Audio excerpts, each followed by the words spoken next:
BJP বিরোধীদের আপত্তি জোরালো, অনুমতি ছাড়াই কেন্দ্রীয় এজেন্সির তদন্ত। এবার রাজ্যের আবেদন গৃহীত সুপ্রিম কোর্টেও। সেপ্টেম্বরে শুনানি, আর এই নিয়ে শুরু হয়ে গেছে রাজনৈতিক তরজা।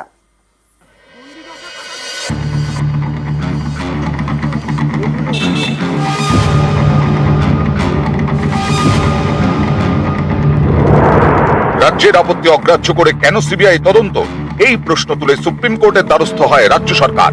এ নিয়ে কেন্দ্রের যুক্তি খারিজ করে রাজ্যের মামলা গ্রহণ করল সুপ্রিম কোর্ট।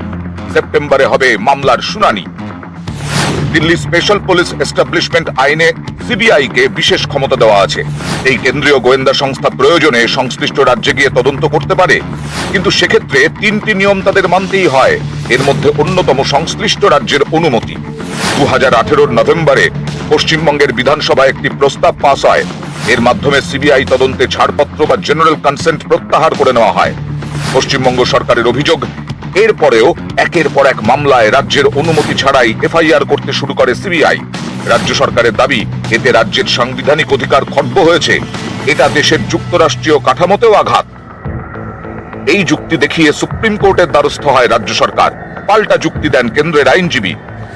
তার বক্তব্য, সিবিআই স্বশাসিত সংস্থা, সিবিআই এর কাজে কেন্দ্র নাক গলায় না, তাই কেন্দ্রের বিরুদ্ধে করাই মামলা গ্রহণ করা উচিত নয়। কেন্দ্রের এই যুক্তি খারিজ করে দিয়েছে সুপ্রিম কোর্ট। বিচারপতি বি.আর. গাভাই এবং বিচারপতি কে.ভি. বিশ্বনাথনের বেঞ্চ জানিয়ে দেয়, পশ্চিমবঙ্গ সরকারের অভিযোগের সপক্ষে যে যুক্তি, তার গ্রহণযোগ্যতা রয়েছে। মামলার শুনানি হবে সেপ্টেম্বরে। বিজেপি বিরোধীরা বারবারই দাবি করে, তাদের কোণঠাসা করতে কেন্দ্রীয় এজেন্সিগুলিকে রাজনৈতিক উদ্দেশ্যে ব্যবহার করেছে মোদী সরকার। তাই লোকসভা ভোটের আগে ইডি গ্রেফতার করে তেলেঙ্গানার প্রাক্তন মুখ্যমন্ত্রী কে চন্দ্রশেখর রাওয়ের মেয়ে কে কবিতাকে। লোকসভা ভোটের ঠিক আগে 2 অবিজেপি শাসিত রাজ্যের মুখ্যমন্ত্রীকেও গ্রেফতার করে কেন্দ্রীয় এজেন্সি। 21শে মার্চ আবগারি দুর্নীতি মামলায় গ্রেফতার করা হয় দিল্লির মুখ্যমন্ত্রী অরবিন্দ কেজরিওয়ালকে। এর আগে 31শে জানুয়ারি জমি দুর্নীতি মামলায় গ্রেফতার করা হয় ঝাড়খণ্ডের হেমন্ত সোরেনকে।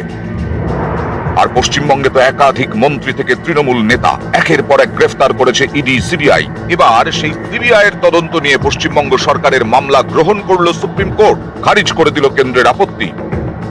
মাননীয় বিচারপতিরা বলেছেন, ভারতবর্ষের সংবিধানের যে যুক্তরাষ্ট্রীয় কাঠামোর কথা বলে, সেই যুক্তরাষ্ট্রীয় কাঠামোয় আঘাত হয়ে যাচ্ছে। Is a historic order. তদন্ত ঠিকভাবে পরিচালনা করছেন তারা বুঝতে পারবেন। পরে এটাই হয়তো কোর্ট বলে দেবে যে এত দেরি কেন, তামাশা চলছে নাকি, তাড়াতাড়ি শেষ করো, রুই কাতলা ঢোকাও এবার। আর কতদিন 2%, 5%-এর গল্প শুনবে মানুষ? নিউজ 18 বাংলা।